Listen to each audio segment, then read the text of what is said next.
Alright guys, what is going on? Today's video we're going to talk about the Ram. Finally we're going to be getting a forged motor for the Ram, or we're going to be forging the internals, but it's getting built. We need a built motor in this thing because we got the boost turned down on the stock pulley size. It's only running 8.5 pounds of boost, and to even turn the timing up to where it's respectable, I should say, we got to run MS-109. So what we're doing next is we are building the motor. We're going to go over everything. And we're going to go over everything that we're going to be doing to the motor, new cam, new everything, and talk about what is actually the best option to go with the built motor. And I have a couple options. I would like you guys' opinion on it. And we're going to get a cold start in the Ram, but actually let's get a cold start in this, and then we're going to start the Ram just to see how much louder the Ram actually is. Also guys, new merchandise is available. You know, it's I tried to match the color of the Charger. I don't know if you can see that with the daily driver, but yeah, I got Charger shirts, incredible HEMI Charger shirts. There's hoodies, shirts and hoodies. It's what we got right now. There's going to be a link in the description. They're basically a link in every single video. So we're going to get a cold start on the Charger, and then we're going to start the Ram up. I don't have a remote start in the Ram, but you're going to be able to hear it anyway. It's super loud, and I'm going to go over a couple other things too that happened to the Ram over the last week. Alright guys, first let's get a nice cold start in the Charger.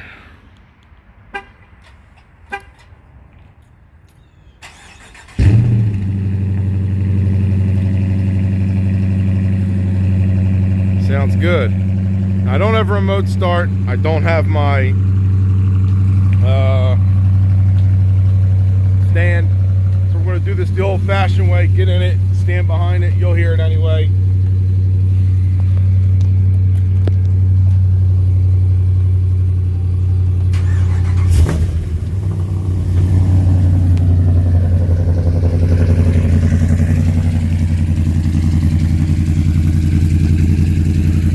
Obviously, the only thing you actually hear is the Ram. Much louder. You guys are wondering, yes, the tips are perfectly sized. We're going to go over all that stuff. Just wait for the cam to come out of the Ram. And yes, it's set basically the full daily mode.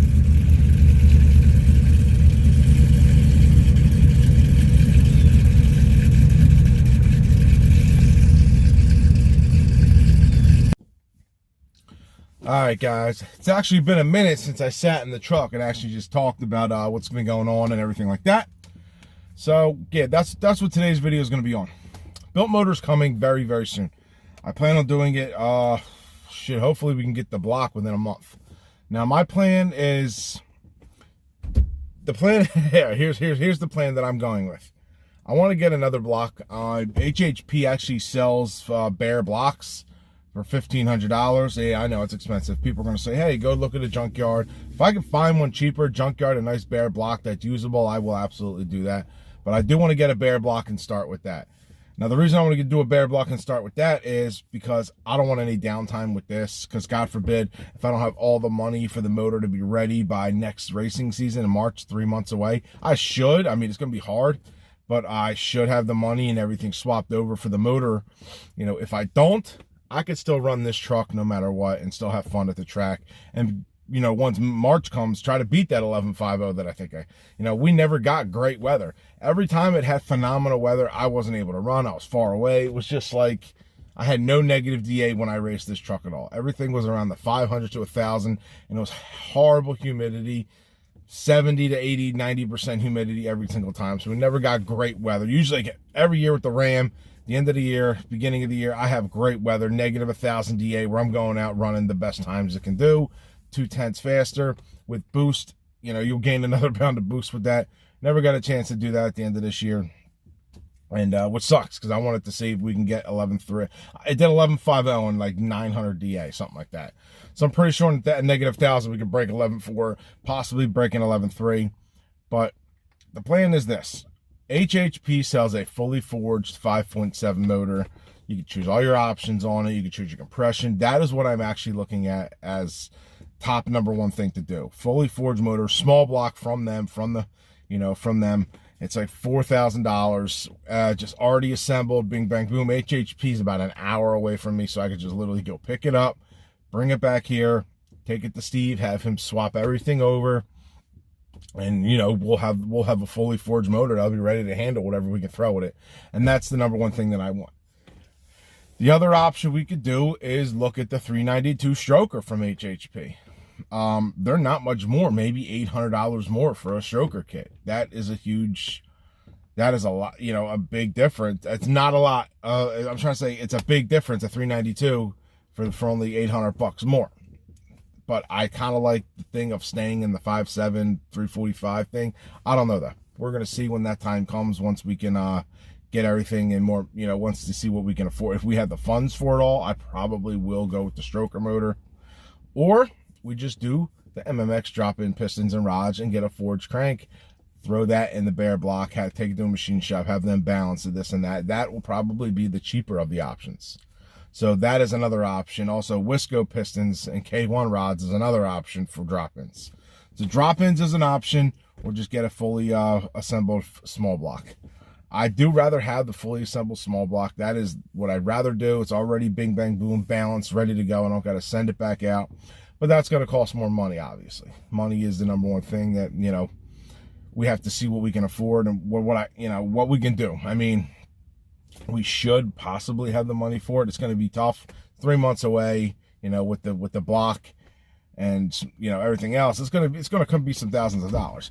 Now, and with that, we could turn this thing up, you know, a good amount. I mean, here's the other thing. We can't turn it up if everyone's saying to 16 pounds of boost, add all the timing and throw it at it, because you know what, this trans won't handle it, and it'll go. It will absolutely go. You can't turn it all the way up to 800 to 1,000 horsepower and not expect other things to break, because, you know, once you turn it up that high, the pinion might shear off. Matt Fecack over at Most Performance sheared his pinion off. Jason DeRay, once you get up in that much power, that pinion's not going to hold, and you're going to shear it off at the launch. It's going to break right off. They've the only two guys that have done it. But once I build the motor, I'm going to be close up there with their power level. I'm not going to be as high as Matt, and Jason's got a big friggin' turbo on his, so I'm probably not going to be, you know, I could turn it up maybe around there. I'm not going to say yes or no, but we're going to be up there, and it's not going to be able to fully handle it. Axles are going to start breaking, so the rear may be another thing. The True Track rear won't break, the actual True Track, but the axles. So that's another thing. So things, you know, you can't just throw all the power at it right away and not expect things to break, because this thing already launches like insane. And the number, you know, you moving this much weight at a launch, things are going to start breaking more. Even the drive shaft, we got a possibility of breaking this, even though it's a one-piece steel drive shaft in the four-wheel drive trucks. There's a possibility of breaking that. So what we're going to do is we're going to get the built motor. I'm just hoping the motor will handle it. That's what my number one thing is.